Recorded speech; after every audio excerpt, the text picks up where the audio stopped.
Welcome, followers of OBR.com and the OBR streaming network. My name is Joe Mazzulo. This is my man, Pete Smith. And this is this week's edition of Pete and Joe breaking down the Cleveland Browns versus the Tennessee Titans. Pete, what's going on, big guy? What's good? How was your weekend? Well, interesting, I suppose. If you asked me at the end of the third quarter, I would have been pretty pissed on Sunday. Fortunately, the fourth quarter happened. I'm frankly extremely encouraged by what I saw from that, and then just distraught by the discourse that's come out of that game because it's been just absolutely insane. Yeah. So I would go ahead and agree with that. And what's happening, Chris? What's happening, Phil? What's going on, chat? Welcome back, guys. Always a pleasure to have you guys here. Chef, welcome back. Welcome back. All right, Pete, let's talk about the discourse. First of all, I think everybody knows right now that I've been chomping at the bit to talk about Shedeur Sanders and the performance. But let's hold that thought for just a second. I got to tell you, because I have low-key, I have a theory on this, but I would love for you to break down. Look, the second two-point conversion attempt, if we're going to argue the details of it, I wouldn't have gone for two the first time, but I understand why they did, right? The second time they did it, I don't like that they took Shedeur off the field. I get that. I understand that argument 200%. But the play worked to perfection. And not only did it work to perfection, they've run this Wildcat with Judkins a bunch of times. And every single time he takes it straight up the gut. They set it up perfectly. It worked perfectly. I think Judkins' initial look, he thought he had an angle. And he thought if he just hit the corner, he got it. But the second he took that second step and he realized that he didn't have that angle and he turned, Larvan's already gone. This is not a coaching error. It was not a bad play call. Quinshon Judkins made a bad read. What are you going to do? What are you going to do? It was wide open. Well, I mean, if you just said wholesale on the season, what has been the best look for the Browns in the red zone? In the red zone, 1,000% been the Wildcat. It's not even a question. It's like, so if you're going to take your second two-point conversion, which is try to tie the game, you want to put your best play out there. Whatever that is, your best play. Clearly, the Wildcat has been your best look. As you said, they even showed it earlier in the game to see what the Titans would do to it. Jeffrey Simmons absolutely obliterated that play and took three guys with him. Yep. They got the look. They saw what the defense was going to do, and then you see the play develop. The Titans defense did everything the Browns hoped they would do. Yep. You can see it on what would be the front side of the play. And shoots up the field. Titans easily squared him up. They've got another block. Larvan could have walked in. Would have walked in. And everybody would have said, "Oh, this is great, man. We've been setting this up for weeks." Yeah. And they've been practicing for months. Yes. Brilliant call. That's how these things go. When it works, you're smart. And when they don't work, especially when they fail in that fashion, you're a moron. My issue, one, I love the approach. Because here's the thing. If the Browns did kick the extra point and then scored again, what would most people have said on the second time? Go for two. Because there's no sense in what do you have to lose? I'm against the Tennessee Titans. You've got nothing to lose. Yes. Let's play it out. And why? And then just on that, the smarter play is to do it the first time, because if you get it the first time, then you score again. You kick your field goal and you're winning. And this has happened multiple times this season. The Jets did it with Justin freaking Fields and that garbage offense and won a game doing the exact same thing. So, one, I like the fact that it's a low-stakes approach. Yes. Like, they're 3-9. Who cares? Like, I to be clear, and people who think, well, you're just defending Kevin Stefanski. If they fired Kevin Stefanski, I would tell you straight up, the guy they hired to replace him, I want him to do the exact same thing. Be aggressive, try to win the football game. The other part that I hate about this whole conversation, one, they obviously had Shedeur in there for the first two-point conversion. And it botched. That's what I was going to say. Because all of this, they don't trust Shedeur. They trust him the first time. He fumbled the snap. Yeah. Like let's not forget that. And I'm a Shedeur guy. I'm gonna wave that flag until the end of the season nonstop. But he fumbled the first time. Yeah. Like, it's not like they held him out and they didn't give him an opportunity. He had it. The second one, they went with a safer play that they have set up for weeks. Well, when Joe Flacco was the quarterback, they've been practicing this. Like, that's how long ago this thing goes back. And then the other argument that I absolutely hate is that saying, well, they're rookies. I got news for you. They scored both touchdowns on those last 2 drives, which were magnificent, with basically nothing but rookies. Cedric Tillman, unfortunately, got thrown into a car accident.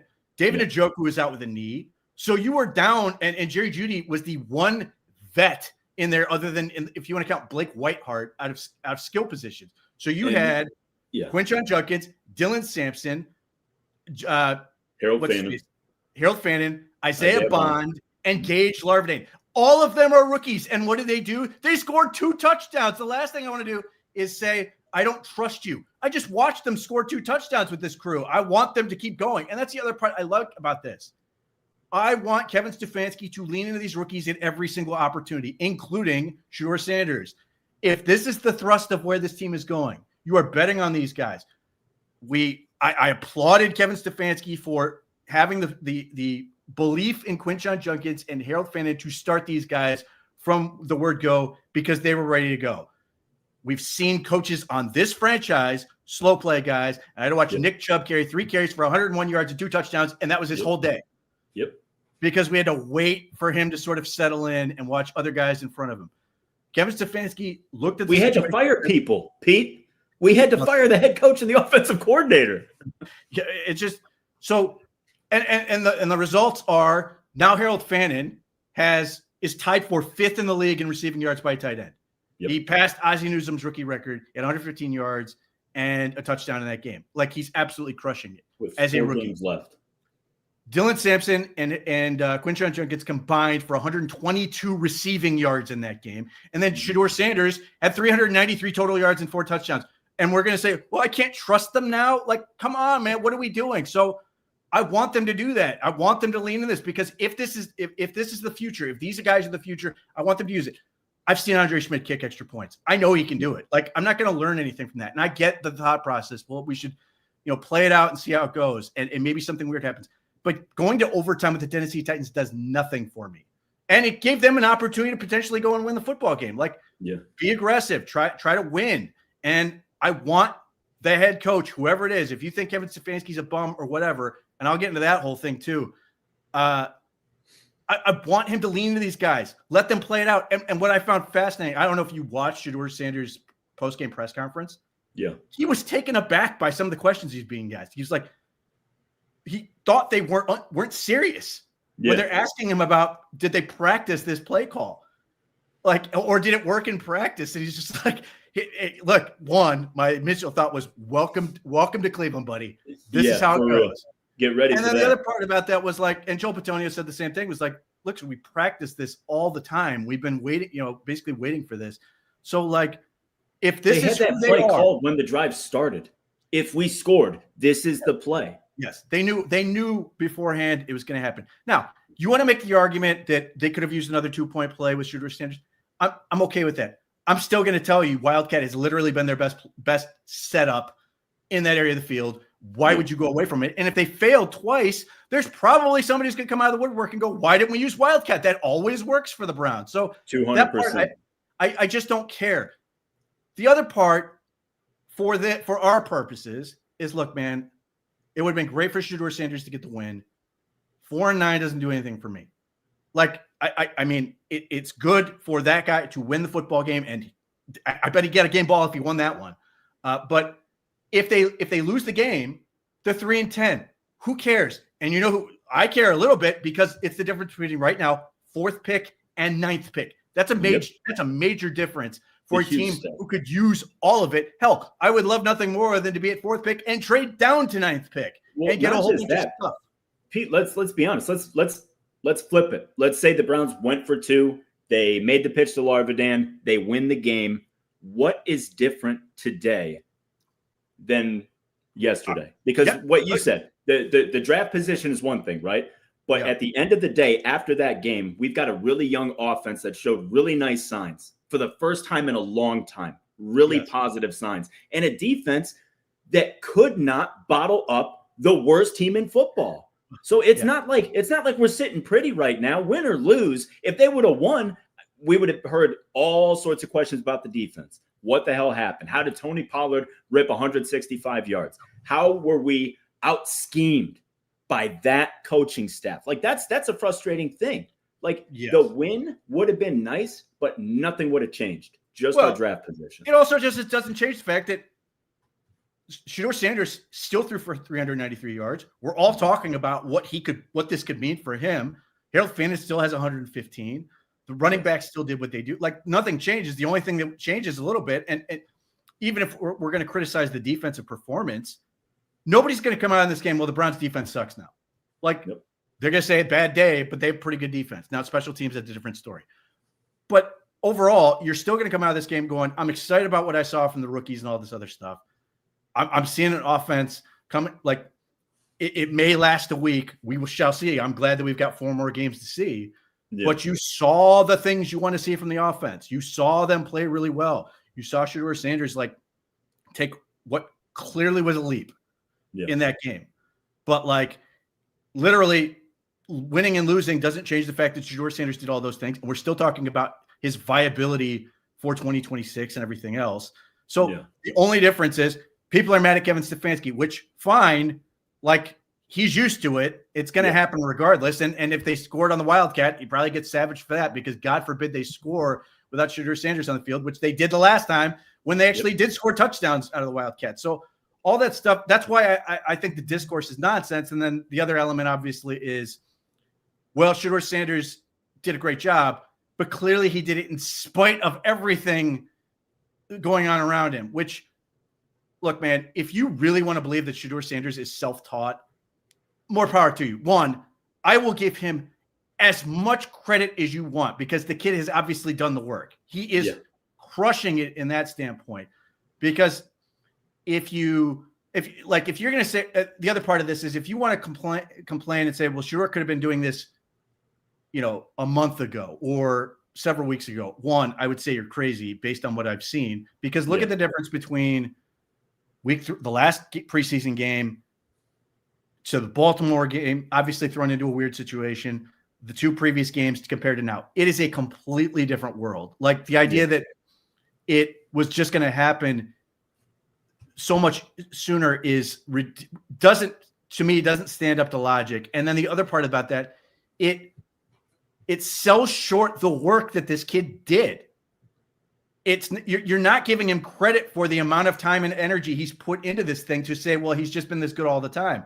He's really grinding away to try to get better at this. And if you watched on the tape, you can see him sort of figuring it out as he goes, which is what's going to, if you want to talk about it as a story, that makes the story better, not worse.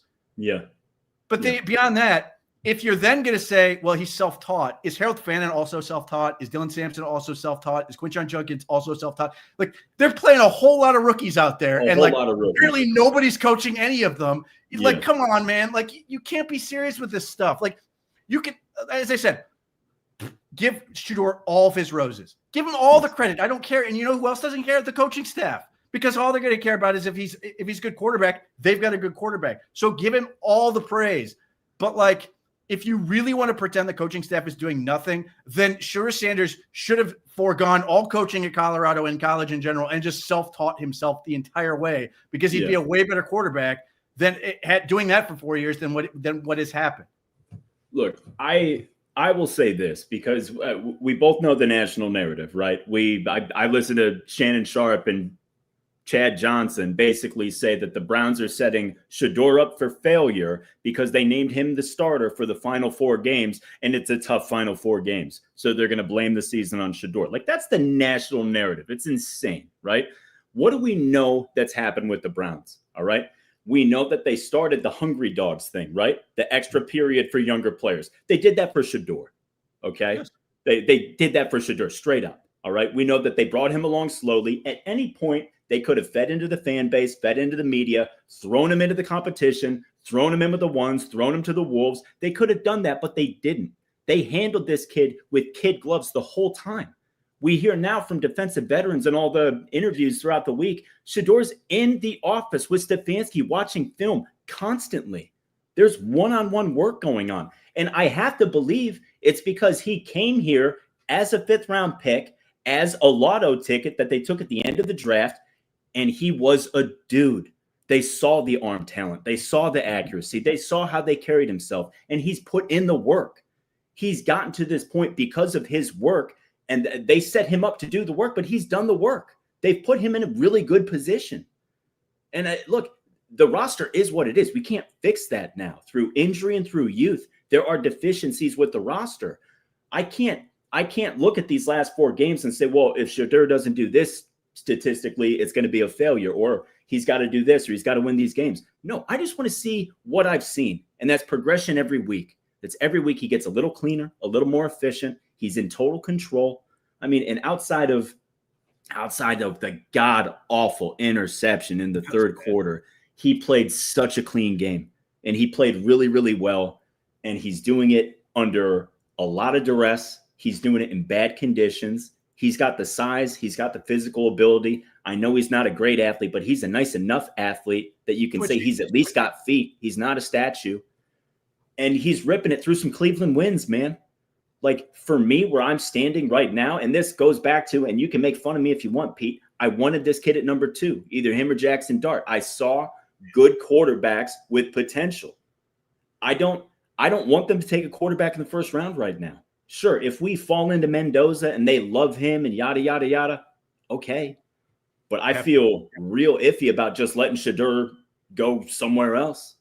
Well, that's where I'm at. He hits every box for me.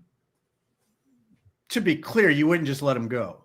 No, of course not. Of course not. The let him go option is most likely if you fire Stefanski. Yeah. And not because, maybe there's a coach out there that sits there and goes, man, I'm excited to coach Shedeur that's not named Dion. But you know how this thing goes. Guys want their own guy. They want their own dude. But if you're the Browns and you find yourself in a position to take Mendoza, and to your point, if you love him, you take him and you sit there and you go, I've got 2 quarterbacks. We're gonna develop them both and see what happens. And if they have 2 really good quarterbacks, okay, I'll suffer through that. I will suffer through having 2 good quarterbacks for the first time ever. It's funny though, because the old saying is that if you have 2 quarterbacks, you don't have a quarterback. Not in this case. Not if you got 2 young guys that can play.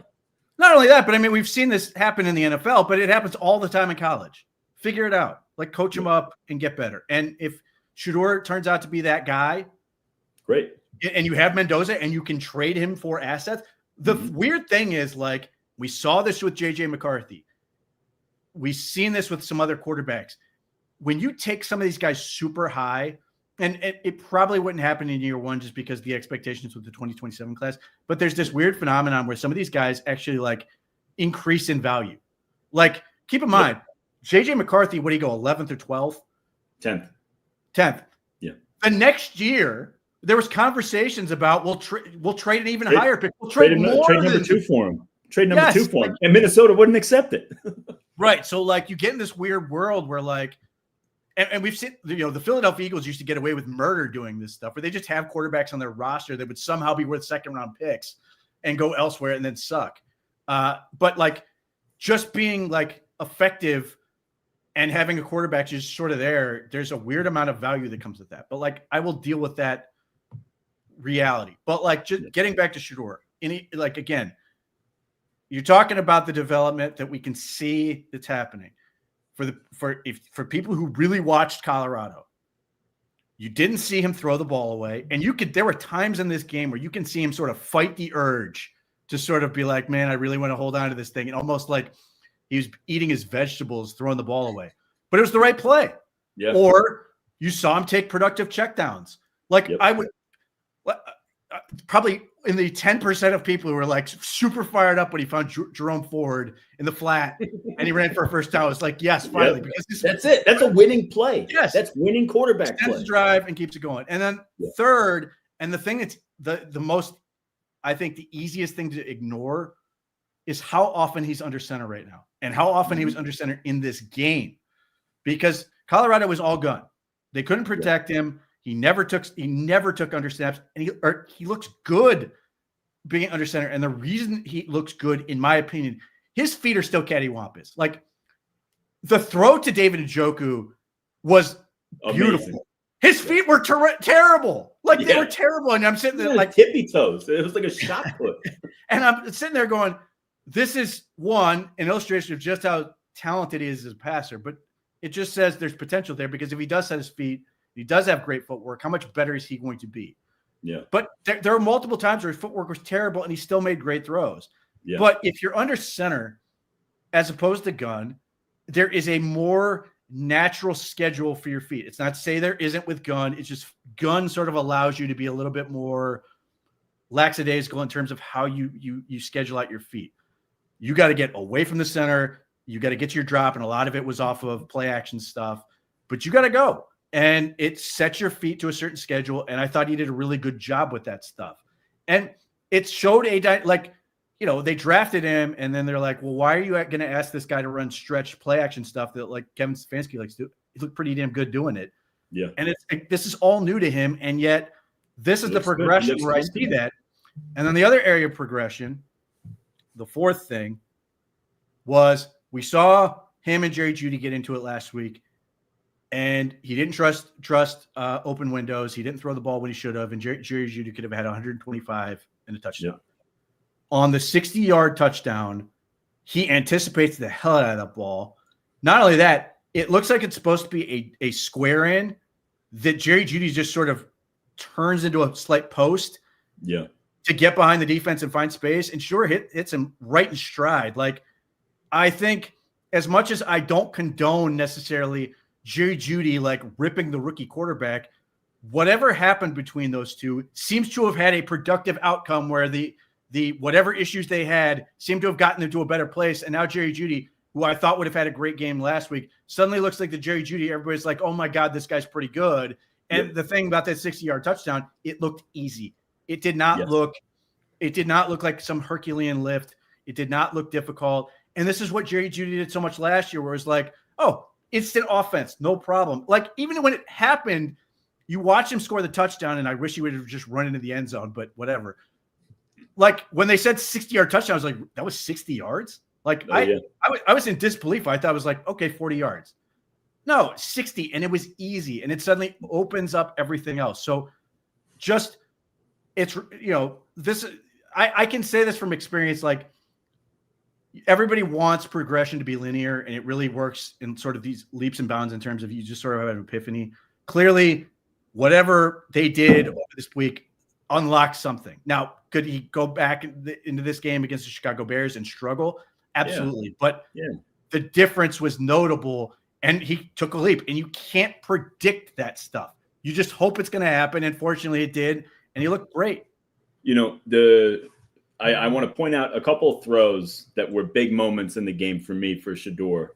But I feel like a young quarterback like that, you're susceptible to traps in the game, right? You're susceptible to going down 2 scores. You're susceptible to the defense knowing that you have to throw the ball so they get to pin their ears back, disguise stuff coverage-wise. Like, that's a nightmare scenario for a young quarterback. We saw it get real bad second half against the Ravens, right? And then he's had some issues. The second half against the 49ers was another nightmare when he got behind the sticks, when they knew he had to throw, when the pressure all got on him. This is the first time that we've seen him rise above that. And we've seen him make plays outside of that and basically bring the team back from a deficit. That's a super positive development for me, because all those bad habits he have get compounded when you are playing with a deficit and when you're playing behind the sticks. And all that stuff just seems to stack. And we've seen his situation get ugly in that scenario twice now. And it was really nice to see that he was able to rise above it despite being down 3 offensive linemen, multiple receivers, the bad weather. Like, that was a great development for me. But my favorite throw, I'm sorry, go ahead. No, go ahead. Well, I was just going to say my favorite throw of the entire game was early fourth quarter, second down, going over the top to Harold Fannin on 2nd and 10. Guy in his face. He took a shot to the chops and dropped it in the bucket. That is not an easy throw. That is a natural ability throw. And he's accurate, man. He throws a beautiful football. A lot of people bag on Mark Schlereth as an analyst. I thought he was really smart in terms of noting that Shedeur Sanders absolutely killed man coverage. And he's like, why are the Titans playing man coverage? And then they got to the third quarter and they started playing zone, and he struggled. He had a bad third quarter. The positive element to me in the fourth quarter was that they stayed in zone, and he just started finding space and killing it. Now, I think the Titans did themselves a disservice because they called off the dogs in terms of pressure and just let him read the field, thinking, oh, he's going to do exactly what you said and made the mistakes. Well, he didn't.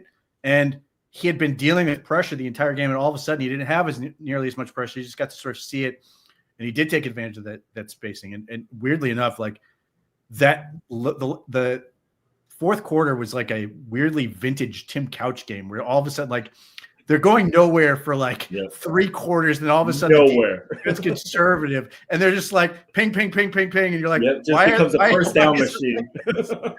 Yeah, and it just worked. Now, the parts that I really liked about that were, 1, he bounced back from the interception. 2, they just had Dylan Sampson fumble, and they went right back to him, and he had a couple really nice angle routes and crushed it in space. Crushed it. So, like, I like this again. You talk about the coaching staff. Well, they could have put Dylan Sampson on the bench and said, "Screw you, you fumbled." They could have buried him. Yeah. They said, "Get back out there and figure it out," and they redeemed themselves. Both those guys literally led to 14 points for the other team, and they went back and got it back. And Dylan Sampson looked awesome in space as receiver, and it just flowed naturally. He was just picking them apart over the middle of the field. It was really impressive to watch that. And then obviously had a couple the throw to Fannin in the corner for the touchdown. I don't know what it is for him. He really likes to run to that left corner because he the first touchdown, he literally puts that ball in the perfect spot for David Njoku, bypassing wide open Harold Fannin in the middle of the end zone, who could have had another touchdown. But yeah, he's not throwing to superstar receivers necessarily, although Harold Fannin looks really good. The ball's right. I've said this since the Browns drafted him and talking about he elevates receivers. He makes those guys better. He's traditionally made his line worse. In this game, he didn't. Like, this was the time where he didn't become a negative in that respect. He was at least neutral, and there were a lot of times he was positive in terms of being able to navigate the pocket and find where he needed to go. So all those things are important. They're all impressive, and you just sit there and now it lets you sort of imagine what's possible with a kid like that if he can keep it going. He's got to prove it more than this game. It's a great moment. The production is crazy, and I like the fact that he uses his legs in the red zone. I think that's where his legs are at the best. Yes, it's twitchy. He has, and it just gives the defense another variable to think about. Yeah. So, that's all the stuff that like they've wanted him to work on. They give him all kinds of praise. He's working hard at it, and you saw a lot of it come to fruition in that game, which is exactly what you want. Agreed. Let's talk about the running game a little bit, because it's like, I think Judkins had like 14 carries for 26 yards, like under 1.5 yards a carry. Sampson was 2 carries for 4 yards. They really struggle. Part of it was, Posick was already hurt before he tore his Achilles. So like he is already playing through issues, but man, that's tough. And that's really tough. Do you think that's schematic? Do you think it's, purely just like a banged up front, or just weak players at the position?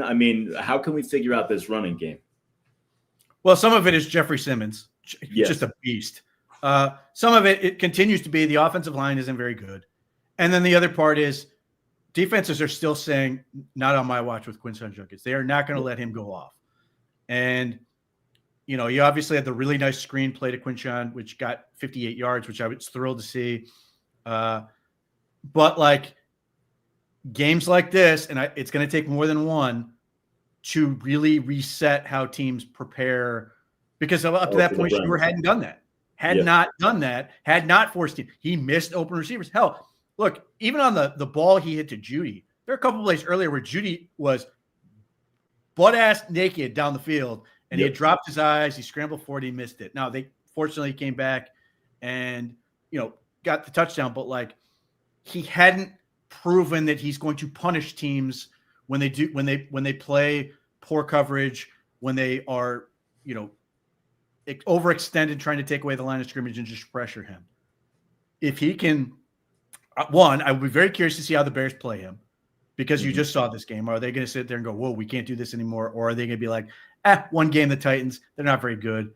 And, the Bears are a team that are going to try to run probably a lot of trap stuff because they aren't very good at stopping people, but they cause turnovers.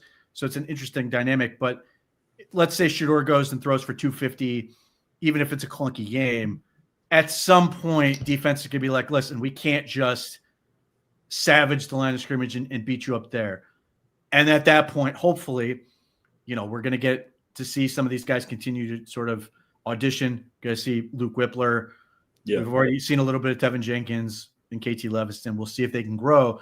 But if there's a little bit more space, it could be a little bit easier for them to block and, create running lanes because it is obviously very frustrating, but it is definitely a deliberate thing for them to try to take that away. I mean, there are too many situations where they're dealing with 5 and 6 man fronts and they're just sending pressure because it's a rookie. And the Browns did the same thing against the Titans, trying to mess with Cam Ward. And obviously it didn't work very well, but it's going to take a minute. But if he can continue to progress, at some point defense can be like, we just can't do this. We got to move back because DBs are just going to get torched. Yeah. Well, let's talk about wide receivers now. Let's talk about Cedric Tillman. Like this is becoming problematic with him. And he's a talented kid.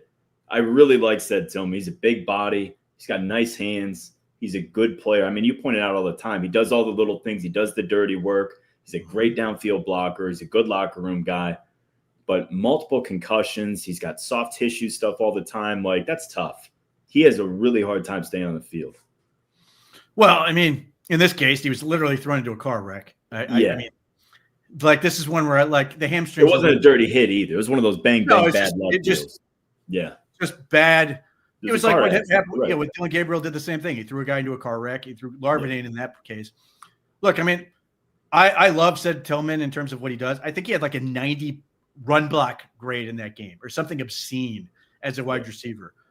But it just illustrates the point of I would rather have Ced Tillman be my third receiver as opposed to necessarily my second receiver. And if he's your third receiver, obviously one, I want him to stay healthy because he's a good player. Yeah. He's not going to be a 1,000-yard guy, but he's a good player. And when you throw him the ball, he catches it, and he catches it in traffic. He will go and get. In fact, the other part was Ced Tillman. He's so big. He is so big. I thought it was Blake Whiteheart who got killed. Like straight up, I was like, "Is that Blake?" I thought, "Oh man, Blake Whiteheart. That's an ugly thing." It's like turned over to Ced Tillman. He's that big of a person. So get another premium receiver, Jerry Jeudy, premium receiver, Ced Tillman. I think you are way happier with your situation. Hopefully Ced Tillman can get lucky. I mean, some of this is just bad luck.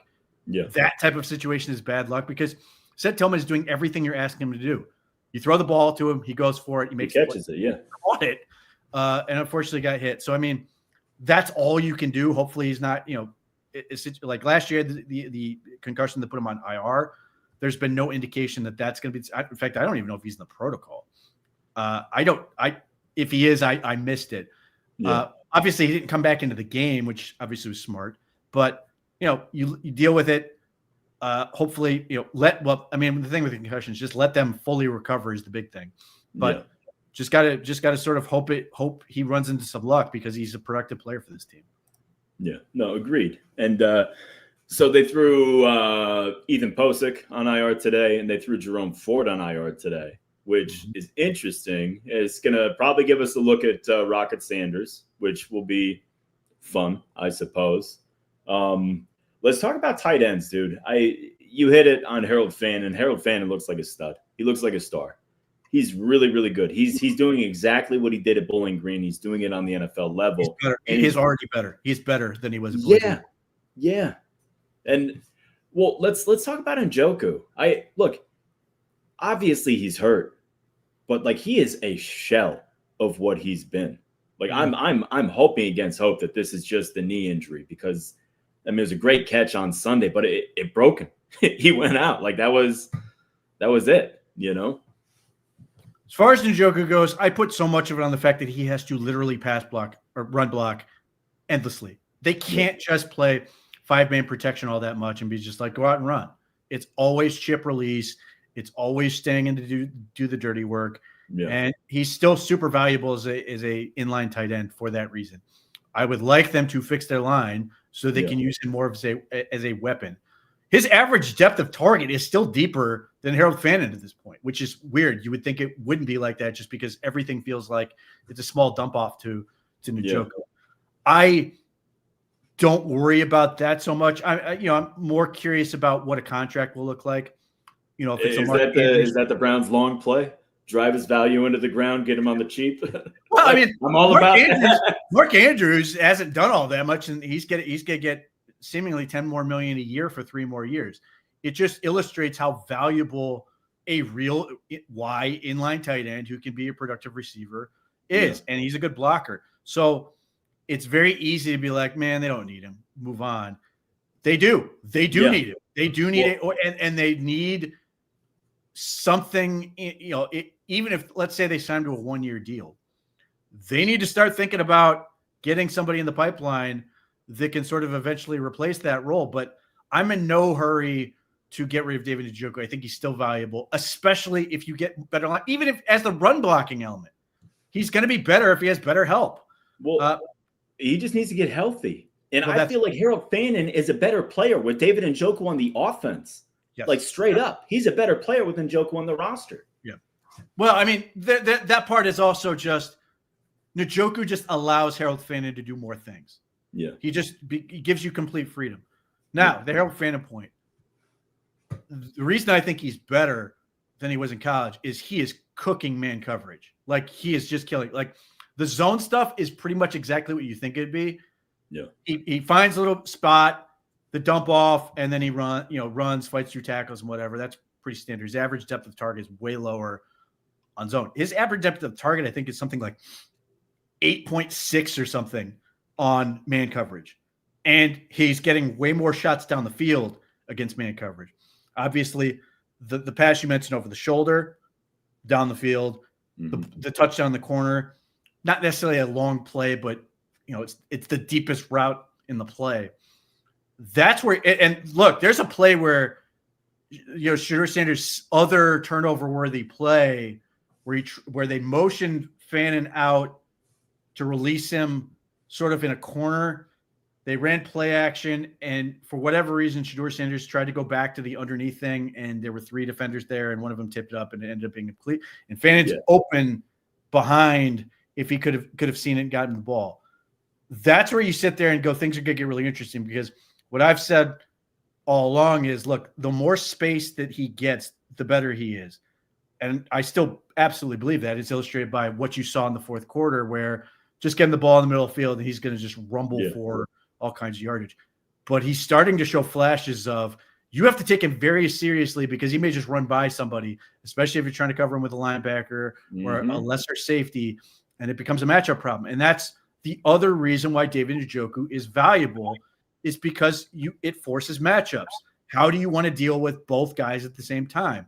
And if you say, well, I'm going to prioritize Fannin, okay, then the chump's going to be on Njoku, and you win from that standpoint. So I was really impressed with what I saw film-wise from Harold Fannin. The numbers continue to be outstanding for him. He's, like I said, 5th in the league in receiving yards.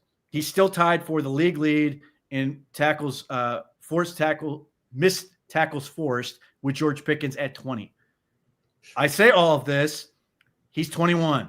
He is 21 years old. He's going to be 21 years old until next July. He is super young. It goes to show you why drafting young is super valuable, because you get these kids, you're like, obviously with some of these players, you go, man, time goes really fast, but you're sitting there going, we're going to have this kid a very, very, very long time, and he can be a huge piece of this offense. But the fact of the matter is, you get a 3rd-round pick who's that productive that quickly, for all the things we're saying about how bad the offense is, which are completely valid. That's where you sit there and you go, man, if they can block, Quinshon Judkins can be so much better. And if they get another premium receiver, and Jerry Jeudy just is Jerry Jeudy that we've seen that is capable of being, and all of a sudden you're like, wow, this offense can get really good. That's why I keep saying one receiver would really open this thing up. But even if you ultimately want to do more than that, which I'm not going to argue with, I would do one premium receiver this year and then I do one premium receiver in 2027 just through the draft. And maybe there's some sweet opportunity I don't see coming. God only knows. Maybe there's another Amari Cooper situation coming. I don't know. But I do think a premium receiver that's really good would just open up this offense in such a big way. And if Shador's the quarterback that can do it, he's going to have similar sort of setup of weapons that he had in Colorado, where you're just sitting there watching him cook people because they've just got better athletes than everybody else. And he's got the ability to, again, he makes his receivers better. He puts the ball right on the money. That ball that fanted over the shoulder, in stride, didn't have to do anything other than just catch and keep running. Like that's where where the accuracy in that stuff is special. And we talk about aliens and all that stuff. He's never going to be that guy from a physical standpoint, but it's sort of the same way. And Joe Burrow's obviously a much bigger dude and a better athlete. Yeah. But when you can be that good at ball placement, that is a superpower that can sort of get you a little bit further than maybe other people might think. Now, that's a long way to go, but still, when he does these things, you sit there and go, man, I see it. Why not? Why not? Yeah. Well, let's talk about the offensive line right now, because obviously we lost Posick. Teller has had issues with some health and apparently issues with the coaching staff in terms of performance. So he's been, rotated with Tevin Jenkins. The team has not said anything about Teller publicly in regards to performance. Was it? Well, yeah, the calf injury, and also they've already announced. Wouldn't it make sense too, with Teller being a free agent and Tevin Jenkins being on a 1-year deal, to get a better feel with what you have in the building before you let it walk and test free agency? So, what's your take on the offensive line situation right now? Why? Let me ask you this. Why is it that we continue to see them roll out KT Levinson at right tackle rather than Tevin Jenkins at right tackle and Zach Zinter at right guard? Do you think Zinter's that bad a fit in the offense and it's just that much of no longer in the plans type of player? Well, do you think they just like Levinson more than we think? He played 6 snaps. Look, Tevin Jenkins, yes, he's played tackle. He's way better fit at guard. Because he's just of course. A run mauling prick. Yeah. He's in some ways he's a lot like Teller, because at some points he will just absolutely blow people up, and then there are times where he just misses. And in fact, on the botch snap on the 2-point conversion, you watch Tevin Jenkins is hauling ass down the field to make that play to stop the fumble return. Look, the post game, when this whole thing went down with Wyatt Teller, straight up, Kevin Stefanski said, we wanted to rotate these guys. Tevin Jenkins has been doing a lot of really good stuff. We want to see what he can do. And then it sort of got twisted into this whole thing of, because after that, then he mentions the calf, and all these people were like, well, they just said it was the calf. And then Wyatt Teller goes, I was told it was because of, declining play or whatever. He said straight up, they want to see what this kid can do. And, I think some of the issues that Wyatt Teller may have is what a lot of guys deal with. Your play is declining and it sucks. That's a really frustrating thing to go through, but hasn't been the same since basically 2023. Tevin Jenkins, he's 27.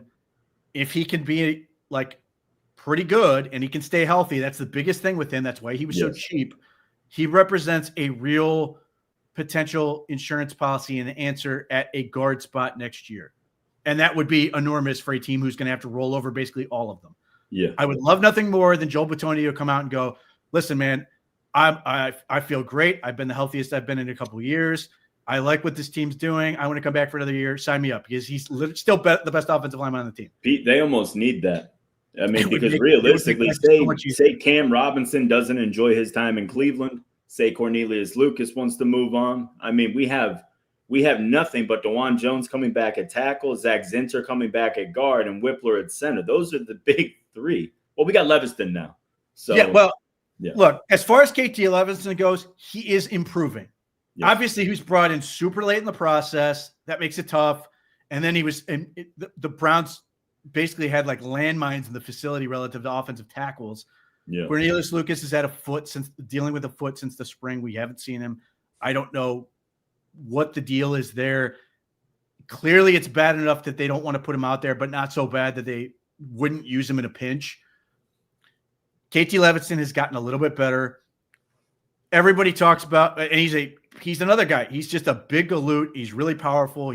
When he gets into guys, he can move people off the ball. And there are times when you go, the hole is there because KT Levingston made it.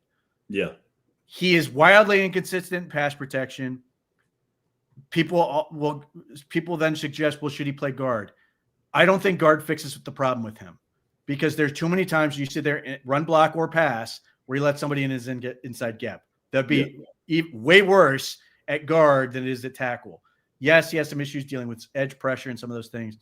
I'm hoping that just continuing to get better will sort of help overall. But I'm not sitting here planning on KT Levingston being my starter next year. I'm hoping he can be a good swing tackle. I'd be thrilled with that. For what you paid to get him, 7th round pick in 3 years or whatever, the as late as possible 7th round pick. If he can be a swing tackle, you'd be thrilled. You still got to answer that question because you just cannot count on Conklin, unfortunately. As much as I love Conklin, it's just not going to be realistic. Cam Robinson, I would like to sign him as a 1-year insurance policy ahead of the draft, and hopefully you get that guy, and then they battle it out. Hopefully Cam Robinson loses to the incoming player or however you want to deal with that. And then obviously the Whippler thing is he's super smart. He works his butt off. Does he have enough ass to sort of do it? Yeah. He did, he came in a weird situation in that game where he is thrown in the mix, Posick goes down, but they weren't running at that point anyway. Yeah. And they weren't sending a bunch of complicated pressure at him at that point. It was pretty basic stuff. So he did fine. Yeah, he held up. What does that really mean? So we'll see. He's got 4 more games. We'll see if he can be a legitimate answer or if we're sitting there looking at another thing. Yeah. Zach Center. Terrible fit for the scheme. Maybe he's an option at center. Maybe he's going to get better enough at guard. I suspect that the Browns will probably keep him into next year to see if the 3rd year is going to suddenly unlock something, unless they've just decided athletically the kid just does not have it. And then they probably trade him for pennies on the dollar. Could happen next year in August if he's still not any better. Yeah. Or doesn't fit to a team that makes sense. But unfortunately they drafted him when they went to, that heavy gap scheme and then immediately abandoned it. So you hope Whippler can be something. You've got, hopefully Tevin Jenkins stays healthy. Hopefully Cam Robinson stays healthy. If those guys stay healthy and you resign them, you can start them. Are you going to be thrilled with it? No, but you can start them. You could be a hell of a lot worse, though. Yes, you can. Sure. You can be what is going on with the Los Angeles Chargers, where I had no idea Bobby Hart was still playing football. Bengals stalwart Bobby Hart. Yes, I was kind of listening to the game and watching, and all I heard was going right through Bobby Hart. I'm just like, wait, really? So when they traded for Penning, it didn't solve everything? Is that what you're trying to tell me? So, look, they've got a ton of work to do. Is that, again, if Bitonio wants to come back, makes your life a whole lot easier. But that is a whole lot of stuff they've got to do. And they've got to think in terms of starters right now. They've got to think in terms of guys who are going to start in short order or be in a position to start.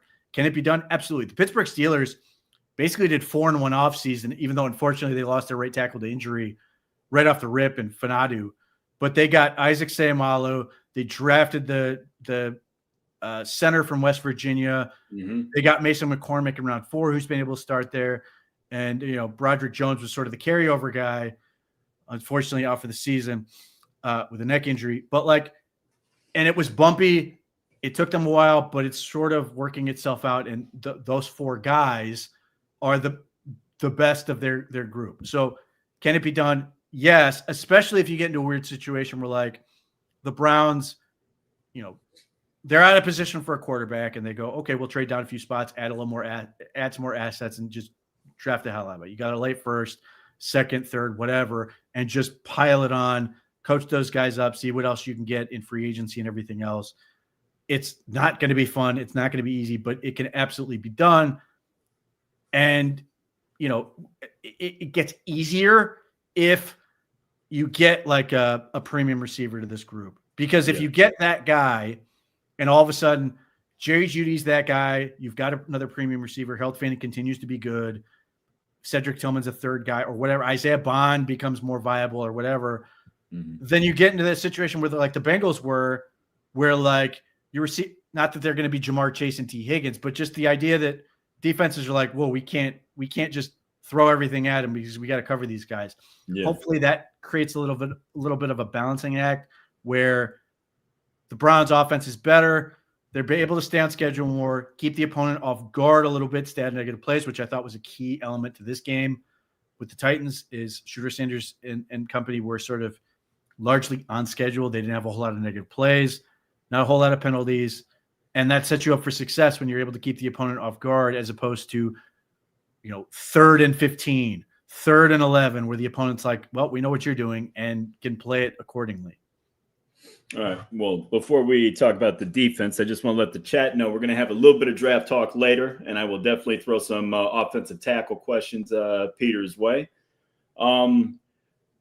So let's start off with the defense. Myles Garrett got sacked number 20. He was largely neutralized by the Titans for a myriad of reasons. They schematically did a really good job for Cam Ward about getting the ball out quick. It seems like every time Myles took 2 steps upfield, they threw a ball right past him to whatever tight end or wide out or back chipped him, just turned around and, got cheap yardage that way. I thought Tennessee did a really good job of not letting Myles wreak havoc on the game.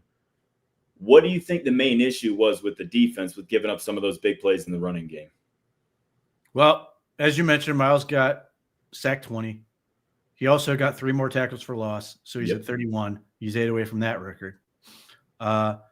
So it's weird that like this feels like a non-impactful game because he had a sack and 3 tackles for loss. But you're right.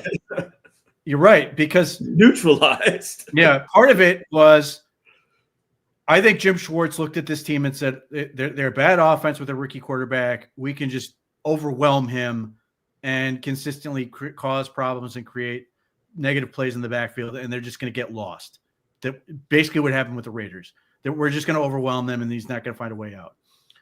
I feel a little bit like Jim Schwartz and Myles Garrett were both guilty of record chasing a little bit in that game because it was the Tennessee Titans, because it wasn't a threatening offense, because you had the ability to go after a rookie quarterback with not a great offensive line or weapons, all this other thing. And I think they thought they could sort of do whatever they want. And then the Titans basically just ran outside zone and ran off tackle, usually right behind where Myles had vacated. I thought he did himself no favors. It was just the amount of times he was just wide rushing. Yeah. He just did not want to go inside or just right at the offensive tackle that much, which just created these big eyes right now, Pete. He's going after sacks. Yeah, man. I mean, and that's the problem is I think on some level, they just stopped playing fundamental defense. They stopped trying to earn it, and they were just like, we're just going to go get it. We're the Titans suck. We don't care. And look, man, Cam Ward's statistics, you look at that game, you're like, man, he didn't do very much. I was really impressed with Cam Ward. First drive, he was outstanding. The game plan they had, to your point, was really good. They got the ball out of his hands really quick. He did a really nice job carving up the defense with there. And then obviously the second one, it looked like it was going to be the same deal. And then they run that drop where Devin Bush is able to fool him and get the interception, which is a huge play. Because if they were down 14 right at that point, that would have been a massive problem. But it just felt like the Titans were figuring stuff out. The Browns were just like, yeah, we don't care. I also think footing just killed the Browns throughout the game. I watched, to me, I just felt like Carson Schlesinger was on an ice rink for a lot of that game. I felt like he was slipping around. But there were a couple times where I think, like the 35-yard touchdown, it looked like it was to a one-backer box because they were just so hyper-aggressive. And look, this is why I'm sort of restrained in my criticism a little bit, because I said straight up, I want this defense to push the limit. I want this defense to figure out what it can do and what it can't do. Now, I think they were greedy, perhaps arrogant in some regards against the Tennessee Titans. But I've said all along, I know you guys have a great fastball. Figure out the other stuff. Let's make something out of the season so when they come back in 2026, they go, we've got multiple pitches and we're ready to go. We're just a better defense, as opposed to, well, we're back at training camp. We're still trying to figure out this other stuff. this is it. You got the game reps, man. Use it. So I'm a little bit hesitant to crush them, but I do think, when they play the Bears this week, I think they realize the Bears are good enough where they can't just be like, we're just going to do whatever we want. They're going to have to play a much more talented offense with a really good offensive coordinator or head coach / offensive coordinator, the really talented quarterback with weapons. We can't, we basically got to cut out the bullshit and go and play real defense. And I think that will be better for them because I don't feel like they played in a way that they had to earn it. They're at their best when they can stop the run, shut it down, and then get after the passer. They didn't take care of job one, which screwed up everything else. Yeah. And, going back to your point on Cam Ward, the arm talent just jumps off the film. It's incredible. And it's a flick of the wrist. It's such a casual motion, any angle, it doesn't matter. And he throws it with accuracy. It's really impressive to see. I think, schematically, they were really good with him, but Cam kind of gave them problems because he's good with his feet, right? He's a nice athlete. He can make some plays there, but his ability to just quickly rip the ball anywhere on the field is so tough to defend. And what worries me is that the defense struggled with Tennessee. The defense is getting Tennessee on steroids this weekend because Caleb Williams is every bit that type of player that Cam Ward is, every bit that arm talent, but he's better and he's further along and he's got so much more help and he's got better coaching. Like, this Chicago offense poses a lot of problems. I like the idea that Caleb holds on to the ball and he does some dumb shit from time to time. So that's going to open up some opportunities for us. But, man, that's a lot of talent. That's a really balanced unit. And this team is susceptible. If you play a good, efficient quarterback game, you can get over on the Browns for sure. So I'm very curious to see what happens this weekend. Well, the first thing is got to find out tomorrow, Wednesday, an update on Denzel Ward. Is he playing? Is he, what's his status? Because obviously that changes things. They don't really have – they had Sam Webb out there. I don't know how many people know who Sam Webb is. And obviously it highlights one of the other issues that the Browns sort of have to find some answers for after this season, which is they've got the starters, most likely. I would assume they're going to see if Miles Harden can continue to sort of lock down that job, but they need more depth. They need more competition. They need more guys because they're short. Perfect world, Martin Emerson comes back fully healthy. The Browns signed him to like a little 1-year deal that lets him sort of get back. He's back into it. And then you have depth. And if he can really recover and be back to being the Martin Emerson that looked really, really good, you can sort of maybe be in a situation where he's sort of the long-term, heir apparent to Denzel Ward to play opposite Tyson Campbell. That's a long way off, but regardless, they don't have a lot of depth there. And then, but if you have Denzel Ward, then that makes your life easier. And then it's at that point, it's the test you want this defense to play against. These are the matchups you want. If you want this team to be, this defense to prove itself that it's not just able to pick on weaker opponents. No, you really are a legit defense. You're really a superstar group. These are the games you want to play. And, they can prove a lot. Obviously it's on the road. So they've got to prove that part still. Their road differential is not as good. But yeah, they present a lot of fun issues, but like the Browns traditionally have been really good with athletic quarterbacks because they just have the manpower to do it with Carson Schwarzenegger, with Myles Garrett, with, the athletes that they have on this group, which could cause a quarterback like Caleb Williams a ton of problems and may get him in trouble. And if he's going to be super greedy because he does like to hold on the ball, he may find out the hard way that he can't outrun this group the way he can some others. But you're also right in that he can make crazy throws. And, in that sense, there's a little bit of a familiarity in terms of the Browns have done this where they've chased around Lamar Jackson for 4 quarters. And then all of a sudden he just puts up a miraculous throw and just beats you. Yep. Maybe Caleb Williams is going to have some of that, but we shall see. It's more of a question of can they deal with the weapons and just the Ben Johnson sort of schematic element. Their receivers are fine. I don't know that you can sit there and go, man, any one of them is a particular star necessarily, but they've just got a lot of them, and their tight ends are talented. And this could be another fun week for Grant Delpit because they've got two of them. Presumably, really good tight ends. They're presumably going to put him on the rookie just because he's a better athlete, but who knows? I mean, you've still got to deal with Cole Kmet. Ronnie Hickman's got to sort of prove himself to be more effective against teams that have two viable tight ends, because usually what has been happening is they just find him and target him and leave Grant Delpit alone. So it's a fun matchup from that standpoint. I do think Myles Garrett's going to have his opportunities as he did against the Titans.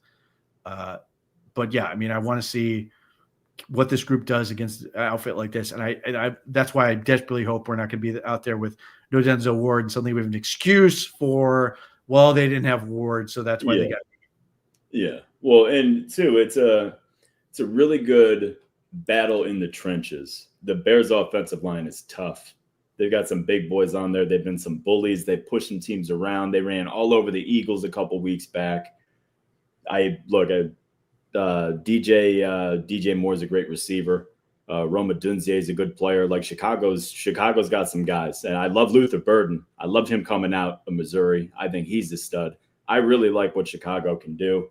I think it's going to be a great test for the defensive line. Let me ask you, before we dig too much into this Bears game, do you think the Titans game and some of the issues we had up front, do you think that's a direct correlation to Malik Collins going down? And do you think this is something that's going to be a trend for the remainder of the year?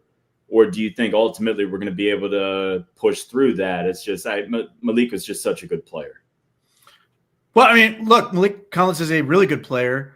He's not a great run defender, but he's a body in the rotation that takes up snaps and energy and all those other things. But I don't think that's the reason they got killed on the ground, because first and foremost, they got killed off tackle. Yeah. Your defensive tackles obviously try to string it out and play it through there, and you can close on those holes and everything. But they weren't just like up the middle and pounding. Now, the Bears have the capacity to do that. Yeah. They've got Joe Thuney, Drew Dahlman, and Jonah Jackson that can push people around. Yeah. That's going to be more of a challenge, but like at least I don't know if Malik Collins was going to be better for that necessarily. It's more of a stress on those guys, but like as far as the Titans go, everything was right off the ends. Everything was just outside zone and beat them that standpoint. You're not sitting there going, man, they just trampled over you. It was literally running to space and nobody's there to stop it. Yeah. Well, yeah. And also, and it's disingenuous to even say this, but it's like the numbers are skewed. They gave up the big touchdown run. That was what made it look like a really bad game on the running game. Other than that, you're looking at 24 carries for like 98 yards for him. So it's not like it was some dominant rushing performance, but they hit big plays. And in relation to what we've seen from the team, like it was lesser competition that we were expecting to just absolutely own. So it's like, it's kind of raising eyebrows when we expected to dominate, Yep. As I said, I think there, in some ways you could categorize that game plan as arrogant. Yeah. And, and I don't necessarily want to use the word arrogant, but it definitely seemed like they felt like they were going to walk in and do whatever the hell they wanted. And Tennessee came out and punched them in the mouth. It was that was the biggest surprise of that game for me, was that Tennessee was just so prepared. I was really impressed with that. I really was. I wasn't expecting that from the offense. I thought it'd be a much better effort from the defense, but so let's talk about this Bears defense, man. This is a tricky unit. This is a tough unit. You got from Washington, Montez Sweat, who is such a good player. Any take on? Look, they are super long on the edges between him and Booker. They're both like 6'6". Like they're just long. Montez Sweat is a big boy. Yeah. Loved him coming out of Mississippi State. Has been an effective pass rusher. I don't know if this has been a great year for him, but he's obviously a threat, and particularly a big threat when you have your potentially and likely backup right tackle in there again. And he's usually going to be to Shedeur Sanders' throwing hand, He likes to roll to his right. Montez Sweat is the type of guy who can take that away. That is clearly a concern. Since Shedeur Sanders has been in there, other than Jeffrey Simmons, who's obviously an interior, I have to think this is the best edge talent they've faced over this. Max Crosby. Yeah. Okay. So similar, obviously Max Crosby not as big as Montez Sweat, but and doesn't have the help either. The Bears defense is loaded as the Raiders as Crosby and, bunch of dudes. Well, I mean, the end of Grady Jarrett, whatever he's got left. You've got Jervon Dexter, who's been a good pass rusher. Doesn't do much. Tremaine Edmonds is hurt. You got TJ. What is his last name? The kid they got from Philly. Edwards. Yeah, TJ Edwards, who's a nice player. He's been a solid guy for them for sure. Yeah, he's the reason I say don't draft linebackers. Find dudes who can do it. No, the threat to me is the safeties. It's Brisker and Byard. They have a ton of interceptions. They're super smart players in the backfield. Byard has been around forever. He's been a ball hawk his entire career. Those are the guys you worry about a rookie making a mistake and getting baited into a throw they shouldn't make. Look, Jalen Johnson is a phenomenal player. Obviously, he's in a weird situation in terms of he's been out a whole lot of this year and he's trying to get back into it. And then I don't know if I saw an update on Nahshon Wright. I assume he's out, but obviously he's been another guy who's got, I think he's got something like 6 picks in his career. So, I mean, it's just, you're getting a lot of zone, which again, Shedeur Sanders has been far, far, far, far better against man coverage, but we saw strides against zone. Hopefully it's another great test for him to sort of continue to improve in that regard.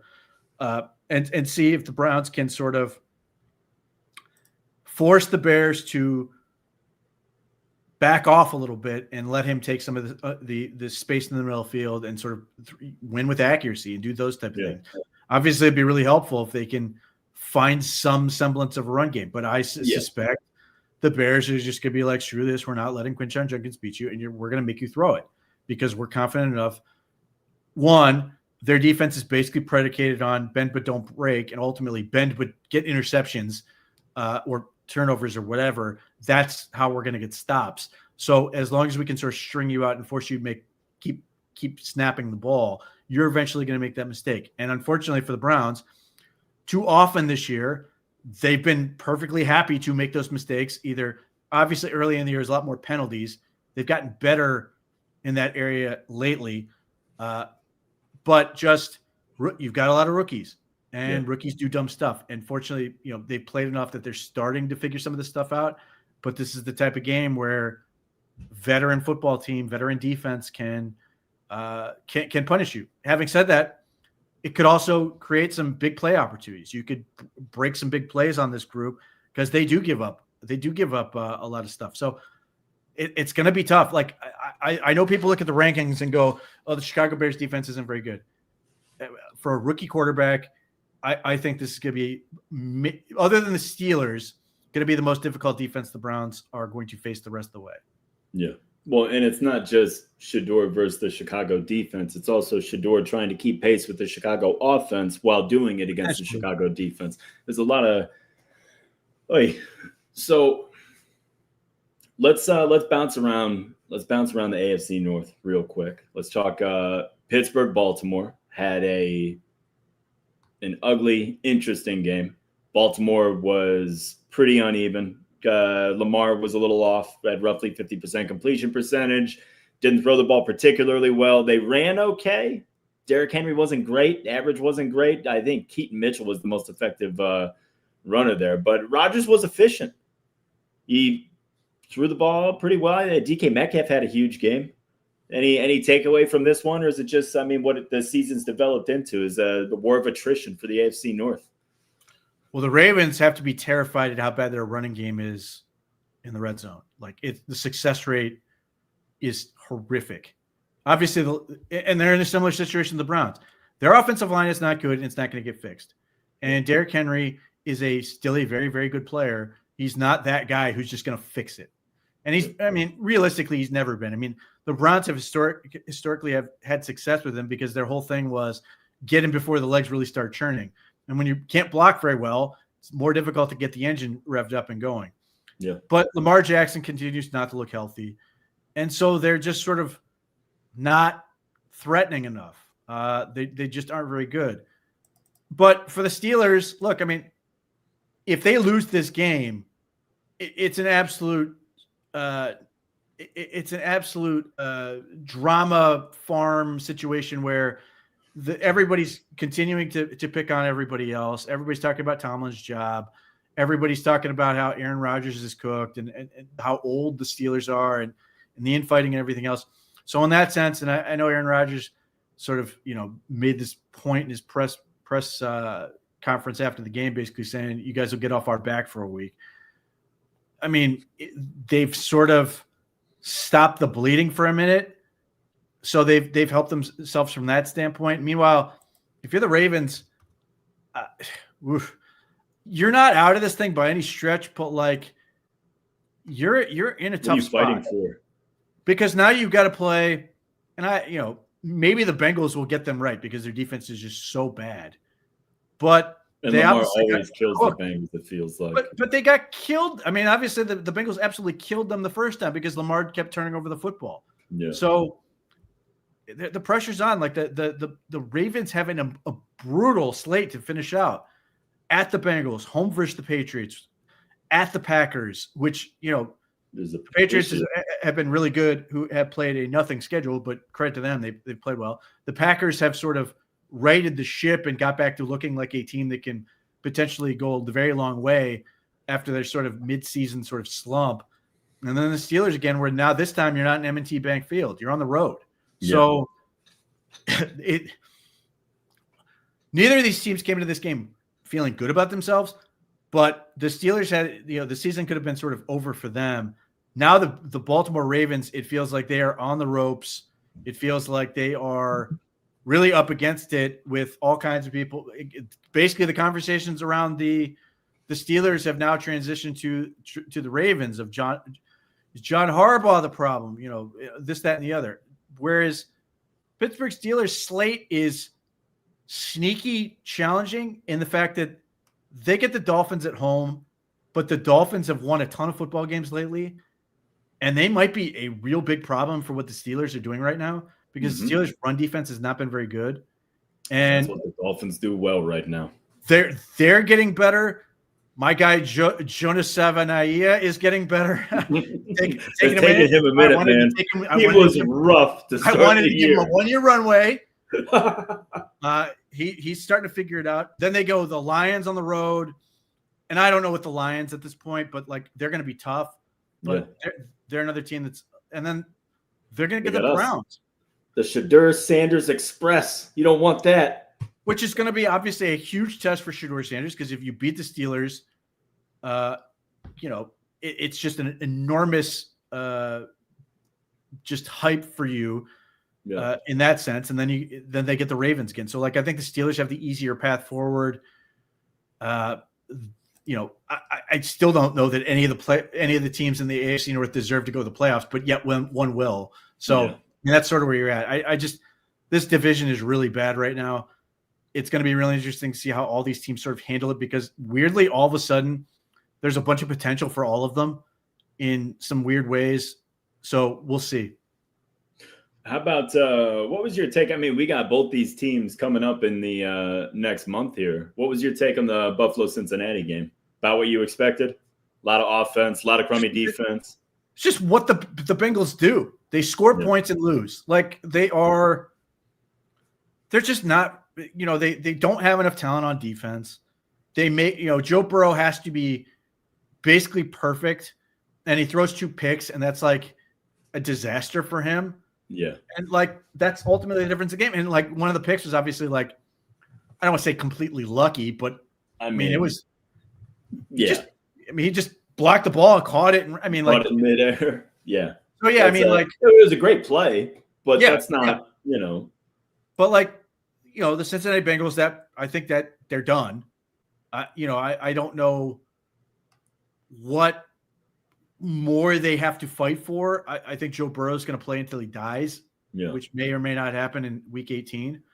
But like, I don't know what they're going, other than the young guys they have on defense. I don't know what they are getting out of the rest of the games. And like, this is where I sit here and go, the season's too damn long for these teams that are just playing out the string, but they have 4 games to play out the string, not unlike the Browns, where you're just like, what are we doing? Like, sim to end. That's why, like, I would love nothing more than go back to a 16-game season, but it is what it is. So they're not a good football team, and they've got to play this out. And you're basically sitting there going, I hope we get better, but more than anything, I just hope we don't get more injuries. That's where you're at if you're the Bengals.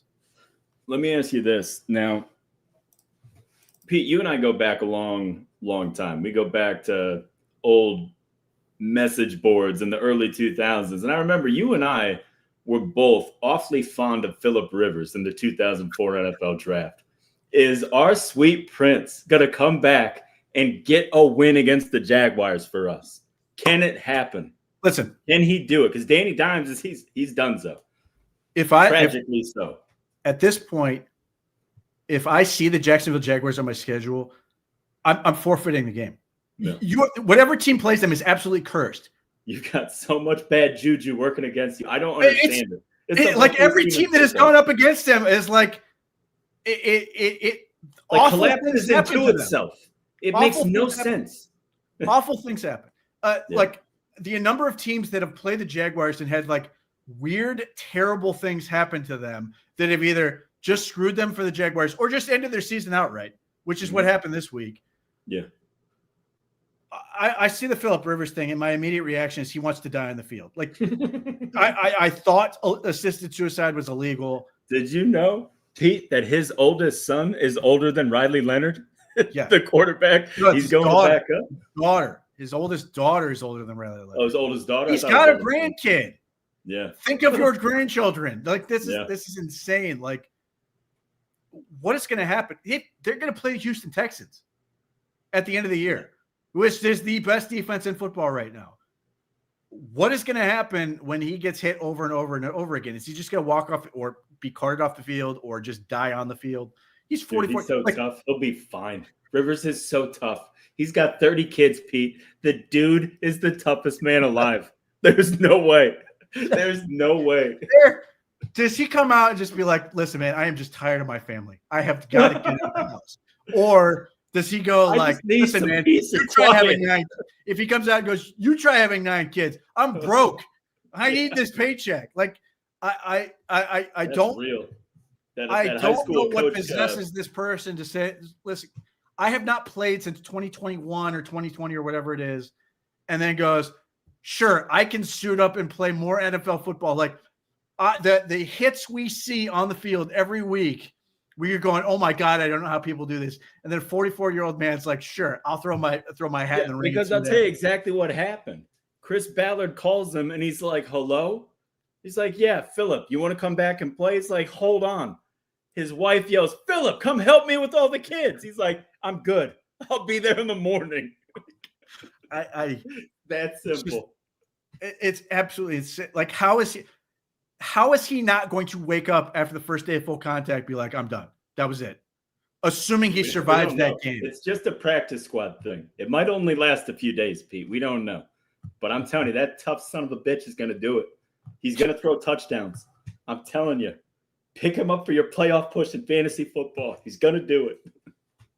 It's unbelievable. And I get it. They're just going to hand the ball off over and over and over again. You're telling me there's not somebody else who can do this? Yeah. Credit to the Browns for drafting multiple quarterbacks, because apparently this is what you have to do. You can't just sign them. Where's Tyler Huntley? Why are we not? It's just absolutely insane. Obviously, Anthony Richardson's out. Daniel Jones is out. I'll tell you what's brutal that nobody's talking about is like that situation. You take Daniel Jones and the Colts. They both got screwed because Jones is on the cusp of getting at a minimum 40 a year from Indy. Like that was going to happen. Maybe. Okay. Probably not 50, but he was probably going to get 40 a year, right? In Indiana, they just gave up 2 ones for a corner for the final piece to put the defense over the top because they had their quarterback. Who's also hurt. Disaster. Who's hurt? He's also hurt. Sauce Gardner is also hurt. Yeah. Oh. Yeah. Like, what is the return policy on Sauce Gardner? That's did you go call up the Jets and you're like, listen, this isn't working. Give me 1 first rounder back. Okay. You just what are you gonna do? Like literally next year, are they gonna have to go back to Anthony Richardson and be like, this is what we got, let's do it, let's roll? It's so funny. Like, what do you do with Daniel Jones? You know, and if you're Daniel Jones, like I would assume that you would do a 1-year deal with Indy just because there's the comfortability, the familiarity, work your way back and stuff like that. But God, that I think is a lock. I think that part is a lock. I think he's going to resign and figure it out. But like, it's the whole thing, and this is why, you know, with these stupid packages of draft picks, and obviously the Browns are dealing with the same reality. You can put all of your eggs into this basket, and then they get hurt, and you are just absolutely screwed. Yeah. What happens if the basket breaks? Like, what are you going to do? Like, that's it. So, yeah, I mean, you would think teams would stop doing this stuff to a certain point. Like, and look, the other end of this, Green Bay Packers are thrilled. They are loving life with Micah Parsons. How about the Rams with Stafford? Thrilled. Got a Super Bowl. It worked. Obviously, the Rams caused all this. Let's straight up. They caused the whole mess by winning that damn Super Bowl because they were this close to missing it and being just screwed. Well, and just out of all those picks. Thank God they won that Super Bowl. Otherwise, that's the most lopsided trade I've ever seen. Yep. Detroit got a haul. And the funniest part is that the throw-in was Jared Goff. They got 3 first-round picks on top of it. Like, Jared Goff was like, yeah, we'll take him if you give us the 3 first-rounders. That's fine. Man, you would talk about falling backwards into that. Yeah, and then here's the thing. Like, don't get me wrong, the Detroit Lions are a pretty good team, but they've, like, dealt with a whole bunch of their own issues. And, like, they had all these picks, and they have talent, but, like, they may miss the playoffs. Obviously, they went far last year, and even at the time, Dan Campbell's like, I don't know how, you know, it's really difficult to get here. I don't know if we're going to be back here again. You know, he's crushed for the fact that they couldn't do it. And like, all of a sudden you're sitting there going, oh, he might be right. It may be really difficult. Now, you know, if they can get their guys healthy and they just lost Brian Branch to an Achilles, like just a huge loss for them. Brutal for that defense. So, yeah, I mean, let's figure out the Achilles thing because I'm tired of having this happen. Obviously, Browns dealt with it with Martin Emerson, Ethan Posick, so on and so forth. But like, man, it's bad situation. If you are the Colts, every day you wake up and you're just like, we are screwed for the next couple of years, and there's no way out of it. I don't know what that has to feel like. But this is where it's sort of like, you know, you get into this whole thing with the Browns and people are like, oh, man, this is the worst thing ever. It could be so much worse. They have 2 first-round picks and all their other picks. They're going to be in a much better financial situation in this offseason. You're like, man, this is hell. They have not pulled the trigger on that quarterback. They're still, you know, and if Shedeur Sanders can be that guy, it makes it even easier. Yeah. But, like, imagine being the Atlanta Falcons right now. Imagine being, obviously, Minnesota's at least breathing a sigh of relief given how J.J. McCarthy played against the lowly Commanders. But still, you're sitting there and you're in it and you've got this guy and you're like, we bet on this guy. And in the Falcons case, the Rams own our pick. Like, that is hell. The Browns are in a reasonable spot comparatively. And they've got that, you know, we're in that weird optimistic thing where like we can talk ourselves into being we're quarterback away. And until we make that pick of the quarterback, there's always like, well, that quarterback could be Drake, could turn into Drake May. And until you actually make that pick, you have this thing to be like, we get that quarterback and this whole thing's turned around. So like there's this weird sort of, I guess in some ways unrealistic hope from that standpoint that you can get the Jaden Daniels effect, though. That's obviously not going great right now, or what Drake May is. If it's Shedeur Sanders, great, because if Shedeur Sanders is that guy, the Browns are in the playoff conversation immediately next year. Yeah. We're not talking about finishing last. We are talking about how far can the Browns go? Can they win the division? Can we do all these other things like overnight from a team that was like, well, we've got to figure out the quarterback and wide receiver and offensive line, all these other things. You're immediately going, we've got the quarterback. Now we just got to figure out the line, get more weapons, and we are just off to the races because the defense is in great shape. Yeah, and that's the whole thing with football, man. Figuring out how to help your quarterback is so much easier than trying to find a goddamn quarterback, man. It just is. Every other position in the sport outside of offensive tackle is just flush with guys. There's big time players everywhere, man. It's just quarterback is so few and far between. So obviously the Jaguars beat the Colts. I went ahead just because with the way everything's shaking out with draft picks and what the top 10 looks like. I went ahead to kind of poke around the future weeks of what bad teams are playing each other. And we've got some really there's a big one. There's a big one. Well, there's a couple really big ones actually. So week 16, right? We've got the Saints versus the Jets, and we've got the Falcons versus the Cardinals, right? Falcons have 4 wins, Cardinals 3. Saints and Jets, I think both have 3 at this point, right? Or do the Saints still have 2? Nope, they beat the Bucs. Because they beat the Bucs, so they got 3, right? So that right there is potentially it's going to take care of 1 3-win team. And then week 17, the Saints play the Titans, and then the Giants play the Raiders.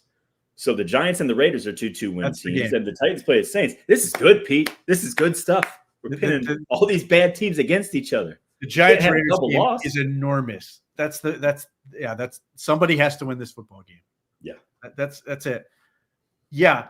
There's a bunch of weird scenarios out there. Obviously with that, there's another weird scenario, which is that Baker Mayfield could theoretically be a free agent that's not going back to the Bucs. There's a world where, given how badly this season has gone, that they move on. That is crazy to think about, that if the Browns find themselves out of position and they're sitting there looking at free agent option quarterback, Baker Mayfield may be sitting there. Could you imagine that? I mean, I don't think it would happen, but like just the fact that would be a thing that's out there. Like, again, I thought Baker had 1 more year. I thought it was a 3-year deal that he signed. It may be simple enough to get out of, but like, obviously injury situation with the Tampa Bay Buccaneers is not good, and he's playing hurt and all these other things, but like, it's weirdly playing out like 2021, a little 200%. A little bit deferred, because obviously for like the first however many weeks, Baker Mayfield was literally the MVP conversation.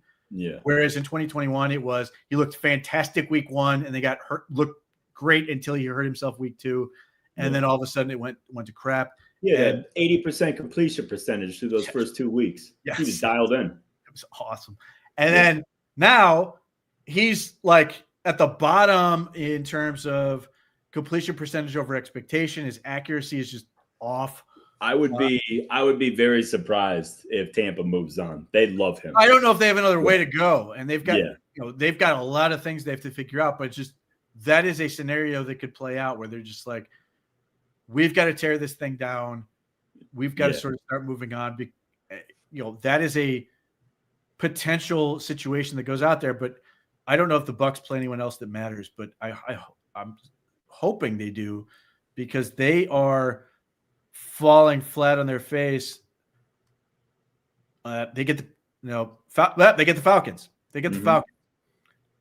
And granted, the Kirk Cousins led Falcons are a sad sack team. Oh yeah, no, that's rough stuff. They could win. That's the Thursday night game. So we're gonna get whatever's left of the Bucs versus whatever's left of the Falcons on Thursday to see what is that Friday? December 11th. Oh no, that's Thursday. We're gonna see if the Falcons can get another win and continue to ensure that they are nowhere, or the Rams are further away, which is, I think, also valuable, especially if the Browns are interested in the quarterback. If they give the Rams a top 10 pick, I'm going to lose my mind. Well, the Rams get a top 10 pick and we get something in the 30s from the Jaguars. Come on. Yeah. It's absurd. Which, obviously, and going into the season, everybody's starting, the Falcons are going to win the division. And here we are, and the Jags are going to, witchcraft their way into a division title as just, they don't play well. they just curse the other team and they fall apart. Other than, I guess, Trevor Lawrence apparently played really well this week. More power to him, but like they have been an awful football team that just happens to be slightly better than their opponent, and are just cruising. And the Colts are falling apart, and everybody else is falling apart around them. Yeah. Yeah, between the issues that Houston's had offensively, imagine if Houston's offense was something with that defense. That defense is playing such a high level right now. Daniel Hunter and Will Anderson. Jesus Christ. Those two are killers, man. It's a bad couple of dudes. Yeah, I mean, that was the whole thing with, like, you know, when the Browns had the second pick, I was like, you know, that was the case I was trying to make with Abdul Carter is like, there's your Will Anderson to Myles Garrett. And obviously I'm thrilled with the way the Browns went, but like Abdul Carter's pressure rate and everything else is better than, last I checked, better than TJ Watt's, even though his stats suck. And then there's the question of whatever the hell he's doing or not doing to get himself into trouble. But I have no idea, nor do I really care. I saw the tweet. I was like, oh man, I hope not. So yeah, it was like just insane what you can do when you have those guys.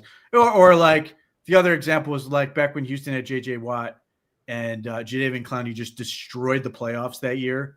Mm-hmm. And just the team was not very good, but Jadeveon Clowney literally, I think it was the Patriots. He just beat the Patriots by himself because they were so worried about JJ Watt. Man, it's crazy. Let me ask you something.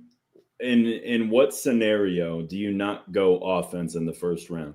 Like, is there a realm of possibility where you consider a Reuben Bain in the first round? Or if, you know, I'm just throwing it because he just entered and he's the number 1 D tackle, a Peter Woods or a Caleb Downs or an Arvell Reese. Like, is there any defender that would make you look past the offense and add a piece to the defense? I personally, like, there's not for me. You know, there's a bunch of defenders I would love to have in a perfect world, but it would be so hard for me to pass on a receiver or a tackle or even a guard. Not unless the Jacksonville Jaguars play Ohio State and USC and the other teams that all have the players that I want on offense that will somehow curse them and just have them fall apart right in front of my face. I from here, I think the players that are going to be available that I think the Browns need, which I think are receivers, are more than good enough for me to be like, no, I can't. It was different with Abdul Carter. I thought he was the best player in the draft. Yeah. Short of Cam Ward, being available. Abdul Carter. Well, hypothetically, though, what if we're sitting at 4? Okay. Mendoza goes 1. All right. Who are you looking at? And obviously there's so much to come. We still need workout numbers. We need age. We need 1,000,001 different things and the playoffs to play out, obviously. But as it's like the kind of early part of the draft seems to be shaking out, and obviously the media is always behind the league, and the media never knows. I mean, Shedeur was the number 1 pick last year at this point, so it's like obviously it's a fluid situation. But do you think that there's a receiver that's going to be worthy of a top 10 pick? Do you think there's going to be a tackle worthy of a top 10 pick outside of my boy Caden Proctor, obviously? He did not play well against Georgia. The answer to that is I think Carnell Tate and Mekhi Lemon are going to be more than good enough to be picked in the top 10. Now, if I'm sitting at 4, I would love nothing more than to ransom off Caleb Downs or Arvell Reese or whoever it is to somebody else to move down some spots, add more stuff, probably in 2027, and then pick Carnell Tate or Mekhi Lemon. But like, unless I'm going to get some weird medicals or, whatever, those guys are so good. They scratch the exact itch the Browns need to sort of address. They haven't done that since obviously Corey Coleman, which is 2016 at this point. Yeah. So, I mean, maybe there's a weird world where something out of nowhere comes up, but like from here, just the way the draft is sort of setting up, which is quarterback, followed by Reuben Bain, maybe Arvell Reese, most likely Arvell Reese. It's just a question of where teams really want to put him. Yeah. Peter Woods, But like you go to the other side of the ball, unless a guy has an Armand Membu rise, whether it's Francis Moanoa or Spencer Fano or somebody I'm not thinking of, if it's the left tackle from Utah or whatever. Caleb Lomu. Yeah. There's not an offensive lineman unless you're going to get into a year where you're going to have like the Chance Warmack and whatever the other dude who amounted to nothing go in the top 10. You think your boy Dunker is going to have that late draft season rise? I doubt it. And part of that's because he's 23. Yeah. But not impossible, but I doubt it. I got to tell you, it kills me that you don't like Hayden Proctor. I'm floored by it. He's a baby. I feel like he hits all your stuff. He's a good athlete. He's got good feet. He needs work. But he's a kid. He's built like a mountain. He's a silverback, dude. Yes. And all I think of is they're going to run outside zone and his fat ass knees are going to. It's not fat. He's in such good shape for his size. How dare you? Well, it's not that his body fat percentage is probably wildly low for how big he is. Yeah. But it's weight. It's weight sitting on your joints and pounding pounding on them over and over and over. Because Mekhi Becton was not fat. Mekhi Becton looks great. DeJuan Jones had some fat, but he's still just an enormous human being. Yeah. I get very worried when you get up to 360 that there are a few people who can do it. Jonathan Ogden's one of them, but he was also 6'10". He was 6'8". He was 6'10". He was 6'8", my good sir. He was the mountain. It's worth a Google. Trent Williams is a huge man, but he's not that big. Like, I just get worried that, like, and it's not like you are just pass protecting where you can sort of step back and do it. You are pounding on those things where you have people cutting you out from under and all this other stuff, which we saw happen to DeJuan Jones. And obviously that's a weird situation. But I get very worried about just the consistent pounding, that those things age you quickly and you just add up. And that killed Becton's career. He's obviously a guard and he's fine, doing okay, but obviously killed him with the Jets. Mm-hmm. DeJuan Jones, God only knows, like you can't count on him if you're the Browns, even as talented as he is. Yeah. So that's where I get very worried about Caden Proctor.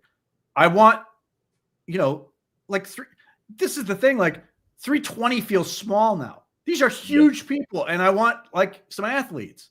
And the other part, like I watched Caden Proctor just struggle dealing with speed from Georgia. Yeah. So I do get worried about that stuff. So I don't like guys that are just I don't like the super mammoth guys. Yeah. Like they scare the crap out of me. I understand the appeal. The idea of it takes so long to circumnavigate these guys, it's going to make it easy to pass protect. Or you're like DeJuan Jones, you are so big that it's difficult to get out of your way as a run blocker, but he's a crappy run blocker. Yeah. So, and they, Alabama doesn't run they don't run at all, really. They don't run behind Proctor either, which is the other thing that worries me. So I don't like the super giants. I want, the first thing I'd want from Caden Proctor is for him to lose weight. And I don't know that he's going to want to do that. I don't know that his body's going to necessarily allow him to do that. That stuff scares the crap out of him. But anyway, just looking at the draft, the premium positions, quarterback, you're going to have at least one, probably two. We'll see. Although if people want to abandon ship on Ty Simpson and allow him to be the Jackson Dart, I'm with it. Yeah. After, unless one of these linemen shoots up, the pass rushers, Ruben Bain, Arvell Reese, there's no like corner that you're right now that you're going, man, he's going to be a top pick.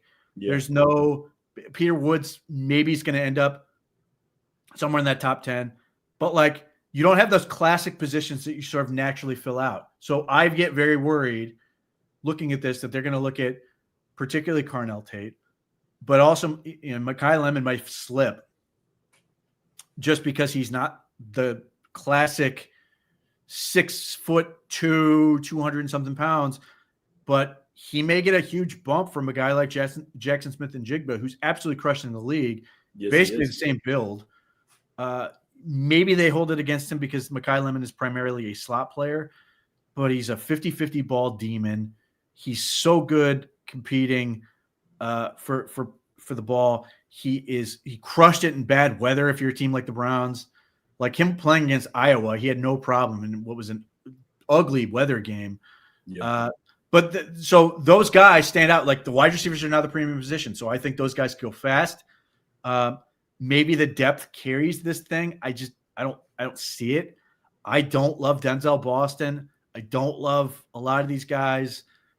I think once you get past those two, you're sort of like it drops precipitously after those guys. So if I'm the Browns, I want to get one of those guys super early and hopefully trade down a few spots to do it. Maybe somebody's really interested in Caleb Downs. I get the appeal. Yeah. I don't know what position he really plays.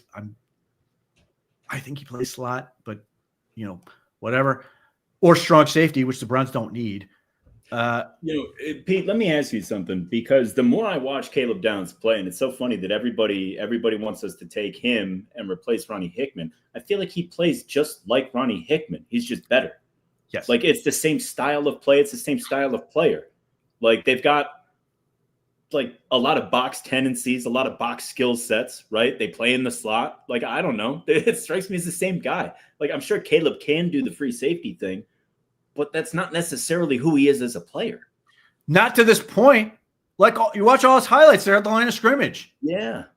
He's a missile downhill, which is why, and again, I'm not going to discount. No, he's a stud. This isn't any slander on He especially what he does. And if you want to take him and make him Kyle Hamilton, okay. But like the stuff again, I don't like theoretical. Yeah. I do not want to draft Caleb Downs and then go, I hope he can play free safety. Yeah. That is a terrifying prospect. So if you're drafting him and saying he's got to play slot, okay, like that's fine. Is that really worth it? Because you're just going to live in a 3 safety setup the entire way? Yeah. Maybe. And if he surprises you with the other stuff you can do, but don't Deion Jordan me. Don't tell me all the things. Well, he can do this and this and this and this, then he can't do any of them. That's what scares me. I want, and if I look at like, we'll see what happened when he ultimately gets his production profile. But like, don't tell me he's Ed Reed. Yeah. Caleb Downs is working on his 3rd year of college football. He has 6 interceptions. In his senior season, Ed Reed had 9 interceptions. 9. Yeah. His junior season, he had 8 interceptions. That is 17 in a 2-year span. Like he was just a different dude. And I don't want to take anything away from Caleb Downs, but like if you are expecting that, I think you're going to be really disappointed. And that's really unfair to that kid. I think you need to play him exactly what he is. And then if he does more than that, great. So, yeah. But that's where I get very worried about being like, well, he's going to be Ed Reed, because I just don't see that. And you want him to have a return punts and all this other crap, great. But in terms of with what is going to be a top 10 pick, I want to pick a guy and be able to go, I'm going to put him here. I'm going to know what he does. And this was the same thing with Travis Hunter. I don't like the theoretical, well, he hopefully can be two-way starter. Yeah. And then he's out for the season and doing none of those things. He wasn't good at them to this point at either of them. Like if I pick Carnell Tate, I'm sitting there going, this guy can play X or Z. He can stretch the field. He's a good route runner. His production's really good. He's 21 years old. Cold weather player. Hell yeah. Has played. It's just done all of these things. If I take Mekhi Lemon, I go, okay, I'm going to use him on the slot a lot. He is an absolute demon in terms of the middle of the field and run after the catch and all these other things. I want to have a plan where I go into it and go, this is what he is. In the same way that like, and you can even use this as an argument against Abdul Carter, I guess, in some ways and go, well, I think he's an edge rusher, but maybe he's all these other things. But with Mason Graham, the Browns said, boom, we're going to make him a no/3 tech. We're going to cut him down to weight, and we're just going to send him attacking. And this is our plan for him. Our Carson Schwarzenegger, we know exactly what we want him to be, and he's this. Quinshon Judkins, we know what he is. In fact, I think he's surprised at the amount of vision he has, but we know what he's going to do. You don't tell me about theoretical players in the top 10. In round 1, really at all. That's where, look, you and I are old. I loved Mike Doss at Ohio State. Loved Mike Doss. Agreed. Adored him. Would have loved to have him on the Browns. And just an absolute stud at Ohio State. What was he? 3-time All-American and all this other crap. And he just was fine for the Colts, but he wasn't like a great player. But like, so I like, and that's not to say that Caleb Downs could be Mike Dawson in terms of an overgroup. It's just like I loved watching that dude play football for Ohio State. Like I appreciate everything that Caleb Downs is, and I think he's going to be great. I just think your best bet is to do. He's going to be exactly what he is in the NFL. Harold Fannin, as I mentioned earlier, he has sort of translated exactly what he was at Bowling Green to the NFL. I think he's doing some things better. I think he's better in man coverage. I think he's shown a little bit more in terms of route running savvy than he showed at Bowling Green. But like, you took exactly what he was at Bowling Green, you inserted it in the NFL, and he's great at that. Like, I get just super nervous. Like, and when we get to talking about real draft stuff, and I've got all the data on all this other stuff, like I will be annoying, just like I have been for years, in terms of I want to be able to prove what I'm saying with data and all these other things, as opposed to say, well, I think he can do A, B, and C, because that is where I think you get yourself into a whole lot of trouble with the draft. Yeah. But those guys are both 21 years old. Those receivers, they're both going to have really good production. You can see what they are. Again, if I was to bet right now who the Browns like better between the two, I would bet it's Tate, just because put him on the outside, XZ, he does all these things, classic size, you get more size on the team, all those other things. But like, easy. You've been talking about Mekhi Lemon for months now. Yeah. Yeah, I mean, they're just really, really good players. So, I mean, it's going to be really difficult for me to see a scenario where, unless like the medical comes out, insert receiver has a degenerative knee condition and, teams are failing him, all that stuff. But like, just on what I've seen, we're going to get in the playoffs. I think, Ohio State, Cardell Tate was great against Indiana. I think we're going to see more plays with him in the playoffs. You could be, man, he's so good. And obviously Downs get the same benefit, but like some of these guys are, done playing. I think that will not hurt them necessarily in terms of the draft, but I do think the playoffs have an impact in sort of the same way, like for years and years and years, the NBA would kind of overdraft players that didn't good the tournament. Yeah. So, and this goes to everybody watching on stream as well. So every post game when we have a show, Pete and I have a quick little combo, and he gave me homework last week. He gave me the name of 3 receivers to pay some attention to. Do you remember the 3 receivers, Pete? Yeah, I wrote an article on it behind a paywall. Well, we don't want to talk too much about that then. All I'll say. Pick your favorite. Because I bet I know who it is. I bet I know who it is. Deuce Robinson is really? Not even close. I would have gotten it wrong. I like J.C. Brown from K-State, right? He kind of gets like a little bit of a Devontae feel, just that long, slender, good burst, nice hands, all that stuff. And I like Omarion Miller, physical, all that stuff. Deuce Robinson's something, Pete. He's a big boy. He's got little man's feet, and he's 6'6". Dude. Well, we'll see. Here's the thing. Like, one, my favorite right now is Omarion Miller. Yeah, but I like him. I like him quite a bit. He is a big, strong, explosive kid who's really good in space. Like, I saw a throw. I saw a catch that he made, and this is because like all these kids look good in the highlights, right? Everybody's got a highlight reel that looks phenomenal, but he made a catch where he's going upfield, and what was Slater? Who's the quarterback for Colorado? It depends. They've played with 3 of them, but one of them's Kadon Slayton or whatever his name is. Yes. Okay. So he throws it to the outside, yeah, it was like low and away, like not even. I wasn't even sure if he was trying to do a back shoulder, but Miller turned around on a dime, very smooth, snatched it with one hand, brought it in, and turned and ran. And it was such a smooth transition. And when you got a big kid like that with that type of physicality, but he can move in a fluid motion like that, I like that. I like hands catchers, and I like guys with good feet. You give me size, catch with your hands, have good feet, I'll bet on those traits all day. Yeah. So to me, he just looks like a dude. His athleticism is just so natural. His explosion is crazy. He goes from 0 to very fast in a hurry. strength, very strong, can play in traffic, can do all those things. All these guys are theoretical juniors who could go back to school, are done playing for the season, and could also theoretically enter the portal. Yeah. But Deuce Robinson from Florida State, if he declares, scratches if you were somebody who's like, man, I love Tet McMillan, he scratches that itch real well because he's the same big build. He's bigger than Tet, though.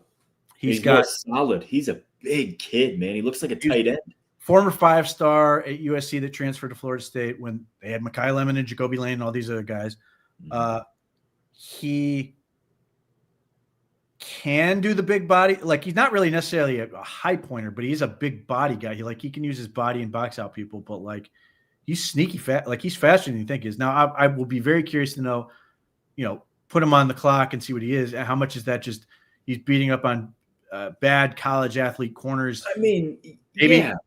But isn't that how we got Fannin in the third round? Yes. I mean, that's my whole thing. Like, the numbers are important, right? But like, the eyeball test is so big and he moves so well. I hope he runs poorly. I hope he runs a 5.5 flat, dude. Well, he's got to decide, obviously these guys are probably going to, insert their name into the draft advisory board. At least, yeah. But like, and see what it looks like. But like, if those guys declare, I could see, we'll see where they end up.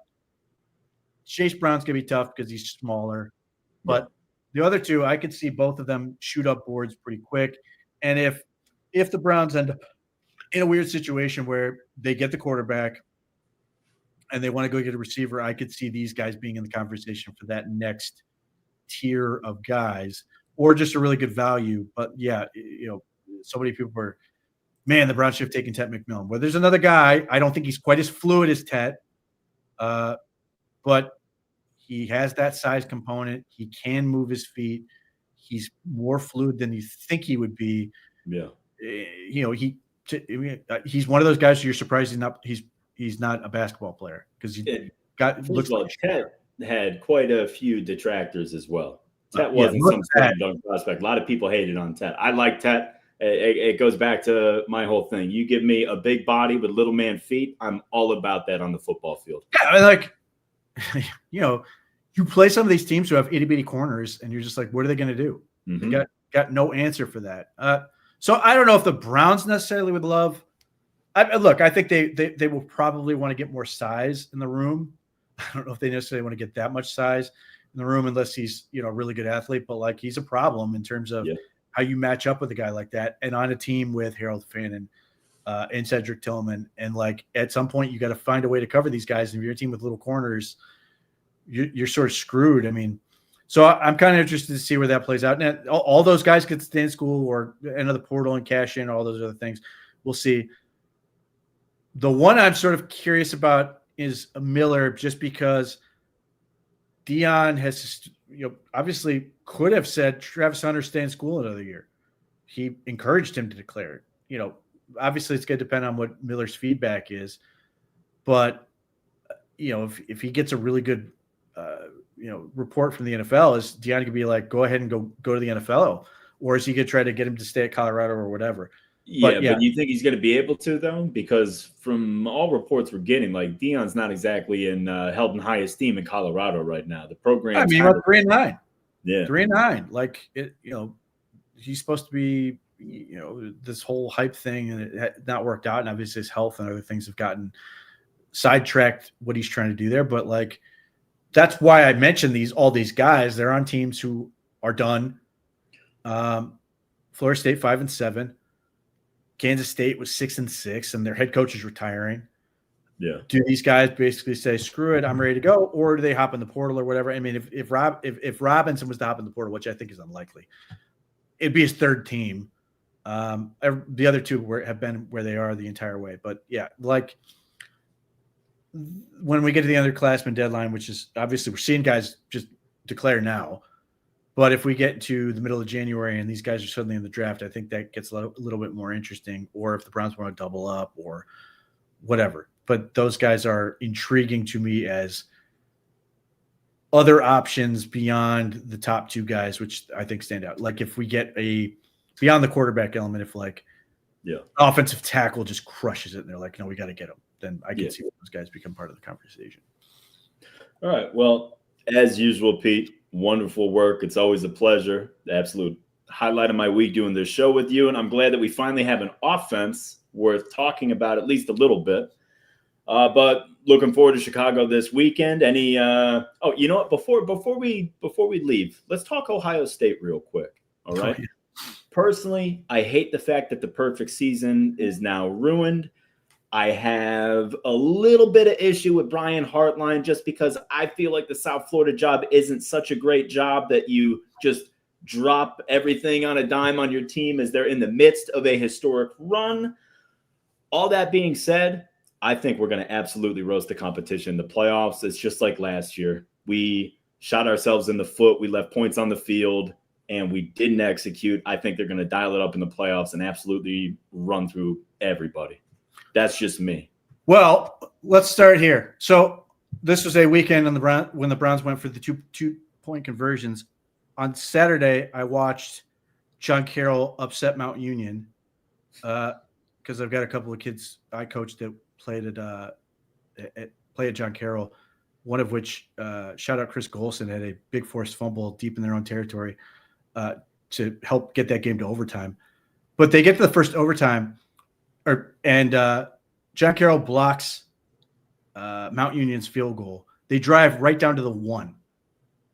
And then they end up 4th and 1 on a hash, and you're like, game's over, no problem. The kid missed an 18-yard field goal. Now, they ultimately get him in the second overtime, but like 18-yard field goal, and it's a hash, it's a weird angle and all those things. And then I watched Ohio State Felding what looked like a chip shot. Mm-hmm. This was the safe play, kick a field goal, and missed. This is the other reason I'm not heartbroken at all when you passed up what is no longer a gimme in terms of the extra point, even though it perhaps should be. But then the other part of that is when they got into the red zone, it felt to me as if Ohio State was getting Julian Sands some reps in critical situations rather than just trying to get the first down. Not to say they didn't call plays that they thought could win, but I felt like on 3rd and 1, the multiple times they were in 3rd and 1, the first time, okay, you call play action because you knew you were going to go on 4th down. Fine. Second time, you do another play action pass on 3rd and 1 off that weird sort of almost wing counter play action look, and then you kick the field goal. It felt like Ohio State wasn't necessarily putting their pedal to the metal to beat Indiana in that situation, because I feel like, and maybe I'm mistaken, they know they're going to play them again. They don't want to show all their chips.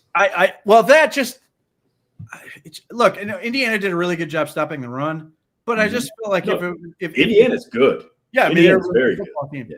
It just felt like to me that like if Ohio State really wanted to win that game, they would have just run the ball twice and gotten the yard. I could be absolutely mistaken. Maybe they did everything they thought they could do to win that game, and they just lost straight up. But even in the moment, it just felt like there isn't a whole lot of stakes in this game other than pride and obviously the Big Ten theoretical championship and all that stuff. But it just felt like we're in the playoff. And hell, the college playoff committee, like I thought initially, when maybe the playoff committee is going to really punish Ohio State and be like, you don't get a bye. They moved them to 2. Yeah. So they still get a bye. Granted, now they have to play Georgia, theoretically, if they advance, which I don't like because I think Georgia's really tough.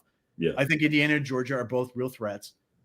But it just felt like, and it's felt like this all season, that Ohio State sort of understands who they are and what they are, and they're saving it for when they need it, and then they'll really push it. Now, it could bite them in the ass, and they could fall short, but it just felt like a team of like, you can have, not to say they gave up, because obviously they didn't tell the kid to miss the field goal. And I'm bitter about that, specifically because I just want to see 13-13 what happens.